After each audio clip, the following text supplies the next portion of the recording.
Hello everybody and welcome to Wull's Wheels and welcome to what can only be described as a very wet day in England. So this week you will have seen my Himley haul video if you've watched my July Rewind videos, of course. So you'll have seen there in that video that the Mini looked quite a bit different to what you can see today. So in this video I'm going to talk you through some of the modifications and changes I've made to my Mini City. Let us start then with the exterior of the car, and then we'll work our way around to the back, and then we'll go to the interior on it. So the first thing on this, it's a Rover Mini City. So being the City model, it was the very base model of Rover's Mini lineup. So the first mod, which wasn't actually done by me but must have been done by some previous owner, unless of course it was an optional extra at the time, is this, the stainless steel bumper on this. Now originally this would have been black or a sort of light grey colour, but whoever's owned this previously, again, may well have spec'd it in the optional extras list or changed it themselves, because mini bumps are quite cheap and they're very quick and easy to replace. Let's move then on to things that I'm more familiar with, shall we? So on here we've got the grille. Now for the look of the Mini, I decided I wanted to sort of go for a 1960s look mixed with, you know, the 1990s era that this was built in. So for this, I chose the 1960s design hexagonal Austin wavy grille. I just like it. No other reason why I got it other than that, really. The next mod on the front was, of course, the headlights. You will have seen these in my previous video of how to change the bulb on these. But the reason I chose these bulbs and headlights is because, unlike the sealed beam units which you got in the previous sort of generations of Minis, and even on this when it was brand new, with these here you can change the bulb on the inside of them, and that can save you a hell of a lot of money in the long run, because with the sealed beam you have to change the whole headlight unit and they cost around about £15 each. With these you can change out a bulb somewhere like Halfords or any other motor factors nice, easily and cheaply, and it also means you get to keep this cool sort of chic look. And of course above these you've got these little shin smackers, whatever you want to call them, you know, headlight lamp cover thing, I don't know what they're called, but I quite like them. It sort of gives that little sleepy look to the Mini, which is quite cute really. Another thing, of course, number plate on this, not original, it's got the little GB sign on it. I just like the style and design of these. I do still have the original plate at home, so I can always switch these back should I wish to. And also, if you haven't already noticed, he said awkwardly getting closer, I've got this little towing eye, which means should it break down on the side of a road and somebody's willing to help, it can be pulled off to somewhere nice and safe before, see, recovery can come and get it. Coming around the side of the car then, we've got these chrome door mirrors. Now these are very much in the style of the 1960s, which is the design that I wanted on this car. So with these, things like MGs, Jaguars, Triumphs even, they would have used this style of mirror back in the 1960s, 70s, you know, that kind of era. But also, I got this little overtaking mirror here. It just clamps on, very easy. Adds a little bit of extra safety as well as a period chic look to the car. Down the side then, you will probably have noticed the graphics as well. These are done the original style with the, you know, well, graphics going in the 3 dots here, line here, and city. But I added my own little custom touch, you see. To this, it's got 1000 written on. That wasn't done originally. But also, the original colour of these graphics were a sort of turquoisey, greeny blue colour, which, you know, fine on pretty much any other colour, but a blue, it sort of blended in a bit too much. It didn't really show off, to be honest. So, what I did was, when having a look at the car, I noticed one of the decals had faded. So, with this, I took it to a graphic design manufacturer called Andover Sign and Design, obviously based in Andover, UK. And what they did was they recreated them in white. And that, I think, stands out a lot more against the colour of the car than the turquoise did. As well as that, you may well have also noticed this tiny little badge just here. No other reason, I just rather liked it. But also, you've got the wheels down here. Now, they're probably the biggest change you'll notice on this car. These are little 12" by 5" wide super lights. These are around through a side. I could have gone for black, but I thought black would, you know, mix in a little bit too much. Coming around the back of the car then, you will probably notice the chrome tow bar. Look, you'll have seen this put on in a previous video as well. I did that just because I quite like it, but also adding a tow bar to it gives it a little bit of extra practical facilities. So it means that if I want to, say, take a load of camping gear onto a campsite or something like that for an event, I can tow a trailer full of that and it stops the inside of the car getting too mucky. Also, again, number plates, little graphics. I even had the name. This one's called Millie, by the way. Down the side here, you've got the Aston style filler cap, and this just gives it a little bit of extra chrome looky goodness, whatever you want to call it.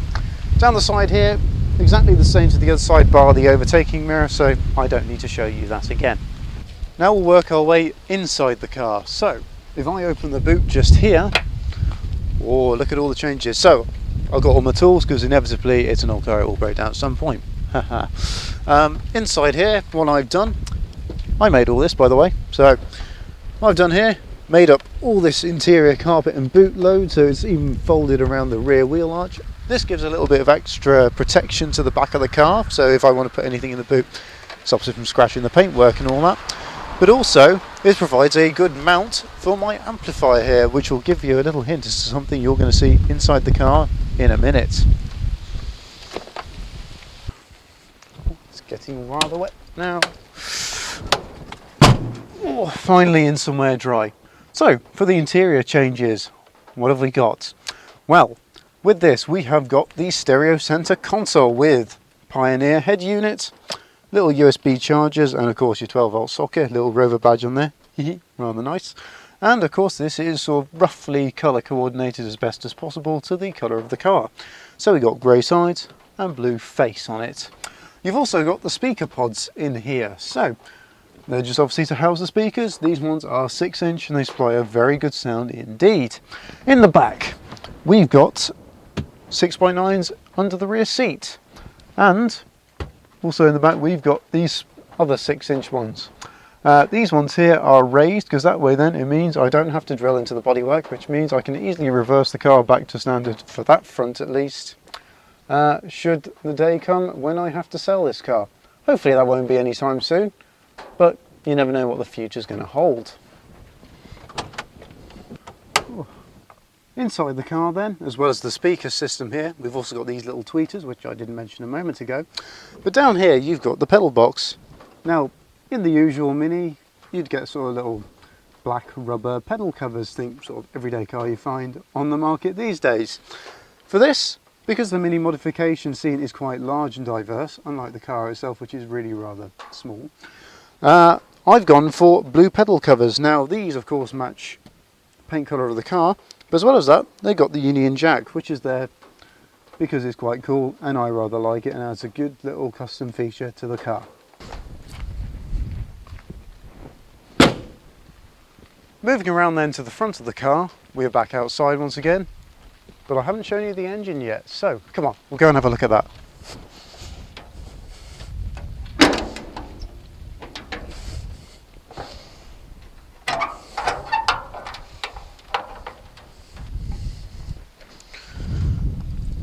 Down here in the engine bay is probably where some of the biggest changes have come in this car.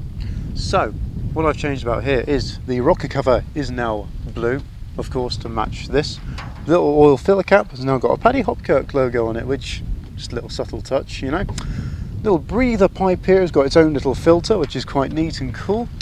All of the hoses here have been changed to blue. Not only does it colour match the car, but it also provides a good use. The radiator, that's now 2-core alloy rather than the standard one, which wasn't very good on this car, as it turns out, as I'll tell you about in a minute.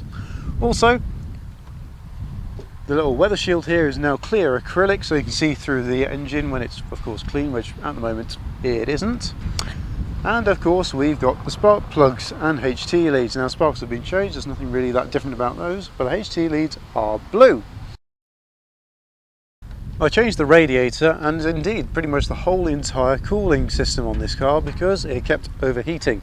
It's obviously not very good when your car overheats, so what I did, after solving one issue, which turned out to be the original radiator, which was then replaced for this one, I ended up having a load of leaks through gaskets and all the other hoses in it. So you solve one problem, you cause about 50,000 others. I changed all the hoses out for silicone because these are a lot more substantial and can sort of stand up to the temperatures a lot better than the old rubber ones did. Also, as well as that, the bypass hose, that is also now silicone, so then hopefully I won't have any issues with that in the future, as I have done, which you'll find out about in later videos. As well as that, another thing done by a previous owner under here The ignition is now electronic, so it should start a lot easier than with, say, a normal distributor. So there it is. Those are all the changes and modifications that I've made to my Rover Mini City. Some of them are completely functional, like these, but they also provide a good look and a good talking point when you're at a car show or even a mini show or whatever show you want to go to.